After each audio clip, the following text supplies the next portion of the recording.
this young man here, Maddie, okay? Now, why is Maddie the subject? Because everything bad's about to happen to him. Welcome to the show, okay? So I'm talking about Maddie, and this is the opening scene of it. Welcome to Derry, and he's going to be very important because he's a catalyst for a lot of what happens later. So you see this kid, and if you're paying attention, we see a lot already. First of all, this kid's sucking on a pacifier. That's significant. The pacifier would actually be symbolic of him later on.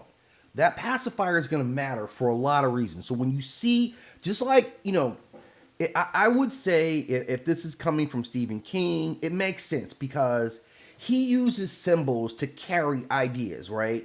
When you see that red balloon, you're scared now.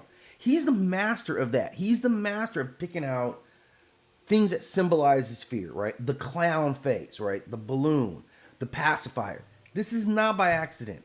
It's not by accident that all these things are very childlike. These are things that are all supposed to provide comfort, okay?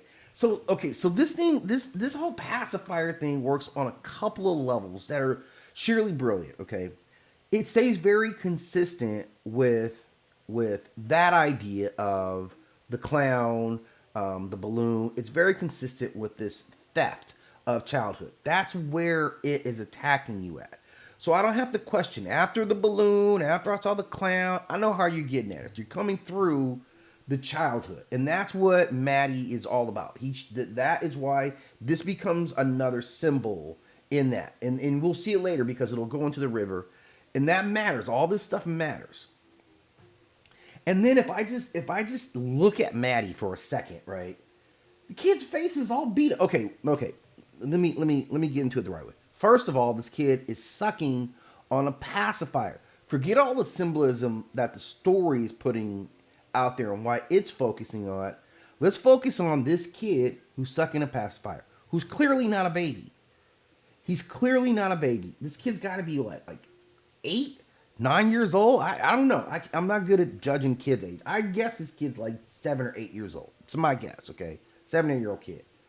Why is this 7 or 8-year-old kid sucking on a pacifier? That's the actual issue. A 7 or 8-year-old kid is sucking on a pacifier. So the part of my brain that likes to think about stuff immediately rewinds to, okay, why is he sucking on a pacifier? Because this stands out to me. And it is a problem. It's because this kid's messed up in the head, right? Like, we can appreciate what him sucking on a pacifier means, that your home life is really, really bad. That's going to matter later, right? As we get further into the scene. Okay, so let me get this going. So we see this kid, and he's at the movie theater. It matters that he's by himself, right? It matters that this kid is at the movie theater by himself. And let me get to this part here. Okay, I let this part slip. Let's see.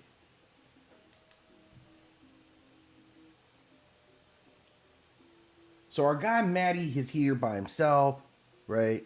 He's kind of getting sweated by this old lady. So this is already kind of a hostile environment for him, right? And the significant thing is that he's by himself too, right? Like, he's there by himself. No adult supervision. And this is going to matter because, right, you get kicked out of the theater, right? So you're in here. They do a great job of kind of setting out who Maddie is. You're getting ran out of here because you're sneaking in. And you're sneaking in here because you're sneaking in here because your home life is that bad. That's why you're here. You're here because your life is really messed up, which goes into why he had a pacifier in his mouth. All that stuff starts to add up. Kid with the pacifier in his mouth, the bruises on his face, visible bruises on your face. Even the worst parents that beat your ass don't usually smack you on the face. They know they avoid the visible signs. He didn't even care about that, right? His family life is so bad. And this gentleman here, right, when we see this guy, they talk about it. He says, right, give this kid a break. Like, we see this, right? We see them talking about giving this kid a break because we recognize that, man, it's really bad over there for this young man, right? So we're not going to get deeper into it, right? Let me move this. I want to move not you. You, not me. Move you. Okay, let's get this out of here. We know what we're talking about here, right? Talking about Derry. Okay.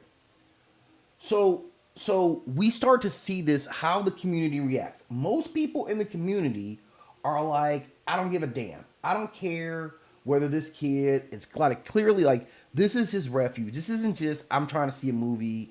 This kid's refuge. He doesn't have any money. We can establish that he doesn't have any money, right? And we just want to be right. They catch him here every single week. That's what. Let me get to where you can see the the caption here. Okay. They catch him here every single week because this kid's poor and he gets beat up at home, and this is the place that he goes when he wants to get away from it. He has to get away from his life. Like, and you can see this look on his face, right? This is the whole thing. It's jacked up for Maddie. Nobody's paying attention to Maddie, and it's a tragedy, right, that nobody's paying attention to Maddie. Like, let's look at his face right there. That's the look. This is the look of a beaten up face kid who's scared, who's hiding. They don't care in Derry. Not everybody. Not everybody says, we don't care about you, Maddie. There are some people who do care. And we're going to see that, right? In the first, we see this young lady here. Instantly, she has compassion for Maddie, right? She doesn't want to see this happen with Maddie. So anyway, they're trying to stall him out. In essential, I'm stalling you out, Maddie. And why? Because it's bad for Maddie. But now Maddie has to get out of here, right? He's trying to